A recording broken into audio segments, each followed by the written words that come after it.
चलता जी सुभान अल्लाह अल्हम्दुलिल्लाह है ना। ਇਹ ਦੇਖੋ ਮੇਰੀ ਤਸਵੀਰ ਇਹਨੇ ਪ੍ਰਿੰਟ ਕਰਾਈ ਹੋਈ ਹੈ ਤੇ ਬਾਬਾ ਤੇ ਜन्नत फातिमा बैग लैके आंदी है नानू कोल पढ़न क्योंकि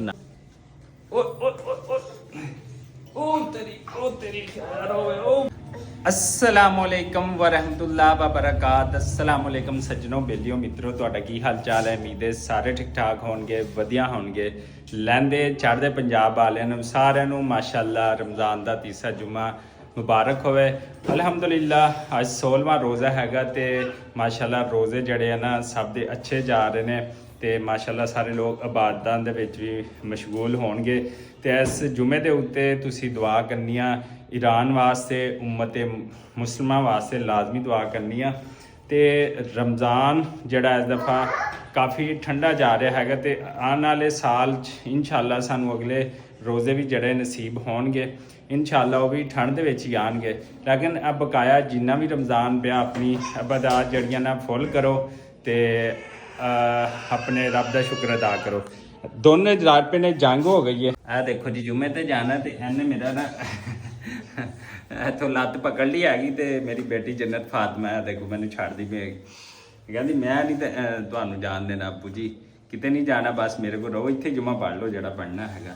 ਤੇ ਇਹ ਜਿਹੜਾ ਇਹ ਜਨਾਬ ਆ ਦੇਖੋ ਇਹ ਭੈਣਾਂ ਨਾਲ ਲੜਾਈ ਕਰਕੇ ਹਟਿਆ ਤੇ ਹੁਣ ਸੁਲਾਹ ਕਰਨ ਦੇ ਚੱਕਰਾਂ 'ਚ ਵੀ ਬਾਬਾ ਸੁਲਾਹ ਕਰਾ ਦੇਵੇ। ਲਓ ਜੀ ਆਪਾਂ ਜੁਮੇ ਤੇ ਜਾਣ ਤੋਂ ਪਹਿਲੇ ਇਹਨਾਂ ਦੀ ਸੁਲਾਹ ਕਰਾ ਦੇਣੀ ਹੈ ਤੇ ਫਿਰ ਜੁਮਾ ਪੜ੍ਹਨ ਜਾਣਾ ਹੈਗਾ ਅਲਹਮਦੁਲਿਲਾ ਨਾਲ। ਚਲੋ ਚਲੋ ਚਲੋ ਚਲੋ ਚਲੋ ਬਸ बस बस बस अच्छा ठीक है ठीक है ठीक। अच्छा खड़े हो जाओ चलो चलो भैया को बफा डाल लो, इधर आओ बफा डालो, चलो भाई चलो चलो चलो। ओ ओ ओ ओ ओ तेरी खैर होए ओ वाह ओए होए होए होए होए। चलो भैया बहना को जफा डाल लो, बहना इधर आओ, इधर इधर इधर। ओ देखो ले गई सुलह कराती है, बफा डाल लिया। ओ ओ फिर लड़ाई हो गई। चलो भैया से सुलह कर लो ना, भैया अच्छा बच्चा है। अच्छा चलो थोड़ी सी कर लो, नहीं बस बस बस चलो सुलह कर लो, सुलह कर लो, सुलह कर लो, कर लो कर लो सुलह। ओ वाह भाई वाह, चलो करो करो करो करो करो। ओ ओए होए होए। लो जी अलहमदुलिल्लाह ऑफ द कैमरा सुलह कराती हैगी, लेकिन रजामंद हुई कि चीज़ लैके देनी हैगी। तो आओ हुण जुमा पढ़न चलिए अल्हम्दुलिल्लाह। जी अल्हम्दुलिल्लाह हम जा रहे हैं जुमा पढ़ने अल्हम्दुलिल्लाह।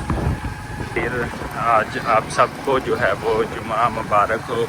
रमज़ान का जो है वो तीसरा जुमा अल्हम्दुलिल्लाह अल्हम्दुलिल्लाह सबको मुबारक। रमज़ान का तीसरे अशरे का जुमा के दूसरे अशरे का जुमा, सॉरी मैं पीछे भूल गया। और आज माशाल्लाह 16वां रोज़ा है और रमज़ान जड़ा ना गुजर चलिया ते लोगों का बड़ा रश है अल्लाह जी।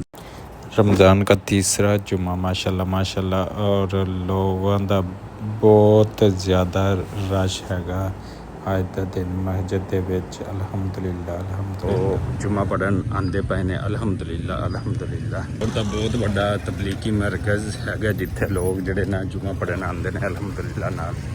चलदा जी सुभान अल्लाह अल्हम्दुलिल्लाह अल्हम्दुलिल्लाह जी। जुमा जड़ा असीं पढ़ लिया हैगा, हुण वापसी हैगी, कुछ काम काज करने हैगे उन्हां दी तरफ निकलांगे। दूसरा जन्नत फातिमा नूं लैना अपनी बेटी नूं जड़ा ना अपनी नानू दे घर है उन्होंने रिसीव करते हैं। अस्सलाम वालेकुम जन्नत फातिमा, क्या हाल चाल है जी आपके, ठीक हो? जुमा मुबारक। ये देखो जी जन्नत फातिमा जो है ना देखो मेरी तस्वीर इन्हें प्रिंट कराई हुई है तो बाबा ते जन्नत फातिमा बैग लैके आंदी है नानू कोल पढ़न क्योंकि नानू इहदी रह गई माशाल्लाह टीचर तो हुण नानू कोल पढ़ती पई है अल्हम्दुलिल्लाह। इहदा स्कूल एडमिशन भी करावांगे तो रोज़ा लगा हुआ है, चिड़ी रोज़ा लगे है। चलो जी हुण इहनूं लैके जाना आपां घर अल्हम्दुलिल्लाह नाल। ते आओ फिर चलीए। इसे दुआ और उम्मीद के नाल सानू दिओ इजाजत, अल्लाह निगहबान मिलांगे इंशाअल्लाह एक नैक्सट व्लॉग दे विच। ते साडे चैनल नासिर अमीन व्लॉग नूं लाइक सबसक्राइब ते शेयर कर दो।